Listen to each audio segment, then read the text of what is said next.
नमस्कार दोस्तों, मैं आपका दोस्त। स्वागत है आपका तस्वीर इंडिया की न्यूज में। देश की धड़कन, हर खबर आप तक। आज है गुरुवार 19 मार्च 2026। हिंदू पंचांग के अनुसार आज चैत्र शुक्ल पक्ष तिथि प्रतिपदा हिंदू नववर्ष चैत्र नवरात्रि प्रारंभ है। देश दुनिया की तमाम सबसे बड़ी और ताजा खबरें, नए नियम, अपडेट्स, सब कुछ बिना किसी देरी के। तो चलिए शुरू करते हैं आज की मुख्य खबरें। योगी सरकार ने यूपी के 2.5 लाख कर्मियों को दी बड़ी खुशखबरी, अब 25 लाख मिलेगी ग्रेच्युटी। योगी आदित्यनाथ सरकार ने एडेड माध्यमिक विद्यालयों के शिक्षकों और कर्मचारियों की ग्रेच्युटी की सीमा 20 लाख रुपए से बढ़ाकर 25 लाख रुपए कर दी है। 16 मार्च को जारी आदेश के अनुसार लगभग 2.5 लाख कर्मचारियों को इसका लाभ मिलेगा।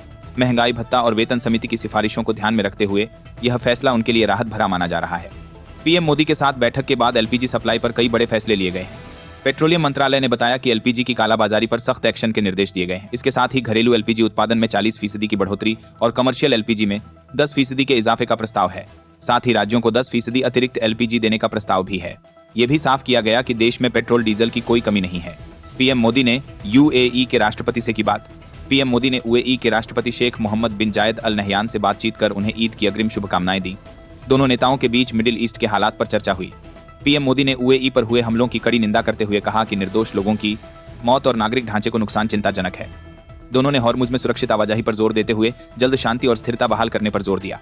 एलपीजी संकट पर भारत सरकार का बड़ा बयान। ईरान में फंसे जहाजों पर सरकार ने बड़ा बयान दिया है। सरकार ने बताया कि हॉर्मुज की खाड़ी से बाहर जो भारतीय जहाज समुद्र में फंसे हुए हैं उनको निकालने की कोशिशें जारी हैं। इन जहाजों पर भारत की 3.2 lakh metric ton LPG, 2 lakh metric ton LNG और 16.7 लाख मीट्रिक टन कच्चा तेल फंसा हुआ है। सरकार ने कहा कि इन जहाजों को समुद्र से निकालने के लिए ईरान से लगातार बात हो रही है। खुदा का बंदा खुदा के पास लौट गया, जुटी भारी भीड़। ईरान की राजधानी तेहरान में सुरक्षा प्रमुख अली लारिजानी के अंतिम संस्कार में बड़ी संख्या में लोग जुटे हैं। लारिजानी ईरान के शीर्ष नेताओं में शामिल थे और उन्हें देश की सुरक्षा व रणनीति का अहम चेहरा माना जाता था। उनकी मौत को ईरान के लिए बड़ा पास झटका है। लारिजानी के एक करीबी ने बताया कि उन्हें अपने शहादत की आशंका पहले से थी। उन्होंने कहा था कि मेरे मरने पर लिखना, खुदा का बंदा खुदा के पास लौट गया। अंडा खाने वालों के लिए सरकार का बड़ा आदेश। योगी सरकार यूपी ने उपभोक्ताओं की सेहत की सुरक्षा को लेकर बड़ा फैसला लिया है। 1 अप्रैल से यूपी में हर अंडे पर ले डेट और एक्सपायरी डेट का मुहर लगाना जरूरी होगा। इससे ग्राहक खुद डेट देखकर समझ लेंगे कि अंडा कितना पुराना है और कब तक सुरक्षित है।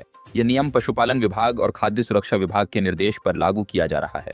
दुकानदारों और उत्पादकों को पहले से तैयारी करने की सलाह दी गई है। चलिए दोस्त, अब बात करते हैं एक और जरूरी खबर की जो सीधे आपके घर से जुड़ी है। नया नियम लागू, बिना आधार नहीं मिलेगा सिलेंडर। सरकार ने गैस कनेक्शन से जुड़े नियमों में बड़ा बदलाव करते हुए आधार आधारित केवाईसी को जरूरी कर दिया है। नए नियम के मुताबिक अब घरेलू एलपीजी यूजर्स को बायोमेट्रिक आधार वेरिफिकेशन कराना जरूरी होगा। यह नियम सभी गैस कनेक्शन पर लागू होगा। केवाईसी के बिना सिलेंडर की बुकिंग या सब्सिडी प्रभावित हो सकती है। इस फैसले के जरिए सरकार सही लोगों तक गैस सप्लाई, फर्जी कनेक्शन खत्म करना और ब्लैक मार्केटिंग रोकना चाहती है। और दोस्तों, इसी बीच एंटरटेनमेंट की दुनिया से एक दुखद खबर आई है जो हर किसी का दिल भारी कर देगी। क्वीन फेम एक्ट्रेस नवनिंद्र बहाल का निधन। पॉपुलर शो इश्कबाज में दादी का कैरेक्टर प्ले कर लोगों के दिलों पर राज करने वाली नवनिंद्र बहाल का निधन हो गया है। उन्होंने 76 साल की उम्र में अंतिम सांस ली। नवनिंद्र ने खुफिया, माचिस, ओए लकी लकी ओए और क्वीन समेत कई फिल्मों में भी काम किया था। इसके अलावा उन्हें द प्राइड और द गुरु जैसे इंटरनेशनल प्रोजेक्ट में भी देखा जा चुका है। तो दोस्तों, अब बढ़ते हैं एक ऐसी खबर की तरफ जो शिक्षकों के लिए बेहद अहम है। सख्त चेतावनी, चली जाएगी नौकरी। सीबीएसई ने 10 विन 12 विन की कॉपियां चेक कर रहे शिक्षकों को सख्त चेतावनी दी है कि वे सोशल मीडिया पर मूल्यांकन से जुड़ी कोई भी भ्रामक या गोपनीय जानकारी शेयर न करें। बोर्ड ने साफ किया है कि अगर कोई शिक्षक इसका उल्लंघन करता है तो इसे उनके काम के प्रति गद्दारी माना जाएगा और कार्रवाई की जाएगी। जरूरत पड़ने पर सस्पेंड, स्कूल से निकालना या भविष्य में बोर्ड की जिम्मेदारियों से हमेशा के लिए बैन किया जा सकता है। अब दोस्तों, एक राहत भरी खबर की तरफ चलते हैं जो एलपीजी की किल्लत के बीच बड़ी खुशखबरी लेकर आई है। शिवालिक के बाद नंदा देवी व जगलाड़की आज पहुंचेंगे भारत। एलपीजी गैस सिलेंडर को लेकर मची अफरा तफरी के बीच एक और बड़ी खुशखबरी सामने आई है। आज एलपीजी से भरा जहाज नंदा देवी और जगलाड़की कच्चा तेल भारत पहुंच सकते हैं। नंदा देवी गुजरात के कांडला और जगलाड़की मुंद्रा पोर्ट पहुंचेंगे। बता दें कि एक दिन पहले ही चौगे तरबंधार तन गैस लेकर शिवालिक जहाज पहुंचा है। लेकिन दोस्तों, इसी एलपीजी संकट के चलते एक और मुसीबत दरवाजे पर दस्तक दे रही है। सुनिए जरूर। एलपीजी संकट के बाद एक और बड़ा झटका। एलपीजी संकट के बीच लोगों को एक और झटका लग सकता है। डेयरी मालिकों ने चेतावनी दी है कि एलपीजी की कमी से दूध की आपूर्ति प्रभावित हो सकती है। अगर स्थिति ऐसी ही बनी रही तो दूध के प्लास्टिक पाउच का स्टॉक सिर्फ 10 दिनों तक ही चल पाएगा। छोटी डेयरियों का कहना है कि दूध की प्रोसेसिंग और पैकेजिंग प्रभावित हो रही है।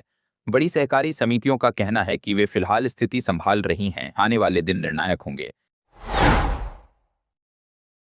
चलिए दोस्त, अब थोड़ा ग्लैमर की दुनिया में चलते हैं, जहां एक बड़ा विवाद छिड़ा हुआ है। ऑस्कर समारोह में हेमा मालिनी नाराज। ऑस्कर के इन मेमोरियम सेगमेंट से अपने दिवंगत पति धर्मेंद्र को बाहर रखे जाने पर हेमा मालिनी ने नाराजगी जाहिर करते हुए इसे शर्मनाक बताया। विवाद पर प्रतिक्रिया देते हुए उन्होंने सवाल उठाया कि धर्मेंद्र को ऑस्कर की पहचान की परवाह क्यों करनी चाहिए, क्योंकि उनकी विरासत ऐसे सम्मानों से कहीं बढ़कर है। दशकों के करियर और अपार लोकप्रियता के साथ धर्मेंद्र भारतीय सिनेमा के सबसे प्रिय सितारों में से एक हैं। और अब दोस्तों, मिडिल ईस्ट से एक बड़ी और चौंकाने वाली खबर आई है, ध्यान से सुनिए। ईरानी मिसाइलों की बौछार के बीच यूएई एयर स्पेस बंद। मिडिल ईस्ट में बढ़ते तनाव का असर अब हवाई यात्रा पर भी दिखने लगा है। संयुक्त अरब अमीरात यूएई ने सुरक्षा कारणों से अपने एयर स्पेस को कुछ समय के लिए बंद कर दिया। इस फैसले ने हजारों यात्रियों और एयरलाइंस को अचानक मुश्किल में डाल दिया। मीडिया रिपोर्ट के मुताबिक यह कदम पूरी तरह एहतियात के तौर पर उठाया गया था। यूएई की जनरल सिविल एविएशन अथॉरिटी जीसीकेए ने खुद सोशल मीडिया प्लेटफॉर्म एक्स पर इसकी जानकारी दी थी। इसी तनाव के बीच दोस्तों, अमेरिका की तरफ से भी एक बड़ा बयान आया है जिसने दुनिया का ध्यान खींचा है। नाटो सहयोगियों को ट्रंप की गंभीर चेतावनी। राष्ट्रपति ट्रंप ने नाटो सहयोगियों को चेतावनी दी है कि अगर वे स्ट्रेट ऑफ हॉर्मुज को फिर से खोलने में मदद करने से इनकार करते हैं तो उन्हें बहुत बुरे भविष्य का सामना करना पड़ेगा। ट्रंप ने यूरोपीय देशों से अमेरिकी अभियानों में शामिल होने का आग्रह किया, यह कहते हुए कि जलमार्ग से सबसे अधिक लाभ उन्हें ही होता है। चेतावनी दी कि अगर बीजिंग अपना रुख स्पष्ट नहीं करता है तो वह शिखर सम्मेलन रद्द कर सकते हैं। चलिए दोस्त, अब देश के अंदर से एक बेहद दर्दनाक खबर की तरफ बढ़ते हैं। Road incident. हनुमानगढ़ में बस ट्रॉला भिंट, 5 की मौत। ओवरटेक के दौरान हुआ भीषण हादसा। हनुमानगढ़ में बस और ट्रॉले की भिंट में 5 लोगों की मौत हो गई और कई यात्री घायल हो गए। हादसा रावतसर के बरमसर गांव के पास हुआ, जहां बस ओवरटेक करते समय सामने से आ रहे ट्रॉले से टकरा गई। टक्कर इतनी तेज थी कि बस बुरी तरह क्षतिग्रस्त हो गई। स्थानीय लोगों ने घायलों को बाहर निकालकर अस्पताल पहुंचाया। प्रशासन के अनुसार कुछ घायलों की हालत गंभीर है और उन्हें हनुमानगढ़ जिला चिकित्सालय रेफर किया गया है।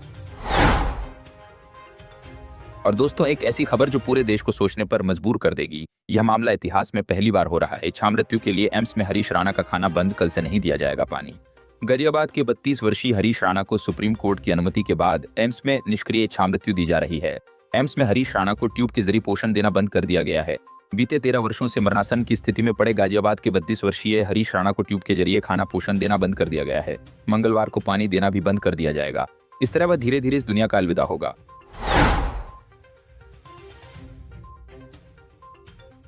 अब दोस्तों, एक काम की खबर जो आपकी रोजमर्रा की जिंदगी को और आसान बनाने वाली है। आज से 24 स्पीड पोस्ट सेवा की शुरुआत, जाने खासियत। केंद्रीय संचार मंत्री ज्योतिरादित्य सिंधिया आज डाक विभाग की नई 24 स्पीड पोस्ट सेवा की शुरुआत करेंगे। पहले चरण में यह सेवा दिल्ली, मुंबई, चेन्नई, कोलकाता, बेंगलुरु और हैदराबाद में उपलब्ध होगी। बता दें कि 24 स्पीड पोस्ट सेवा डाक विभाग द्वारा शुरू की गई एक नई प्रीमियम एक्सप्रेस डिलीवरी सेवा है। पाकिस्तान की एयर स्ट्राइक, 400 लोगों की मौत। पाकिस्तानी वायुसेना ने अफगानिस्तान की राजधानी काबुल में देर रात 5 जगहों पर बड़ी एयर स्ट्राइक की। पाकिस्तानी वायुसेना ने अपने JF-17 और F-16 विमानों से काबुल के 2000 बेड वाला सरकारी अस्पताल और रिहायशी इलाकों में बम बरसाए। इस हमले में 400 लोगों की मौत होगी और 250 से अधिक लोग घायल हैं। फिलहाल राहत बचाव का काम जारी है। इसी हमले के बीच दोस्तों, एक और बड़ी खबर आई है जो पूरी दुनिया को चौंका रही है। अमेरिकी दूतावास पर हमला। बगदाद में अमेरिकी दूतावास पर ड्रोन अटैक हुआ है। वहीं ईरान की Islamic revolutionary guard corps IRGC ने दावा किया है कि उसने इजरायल और कतर में स्थित अल उडीद एयर बेस पर हमले किए हैं।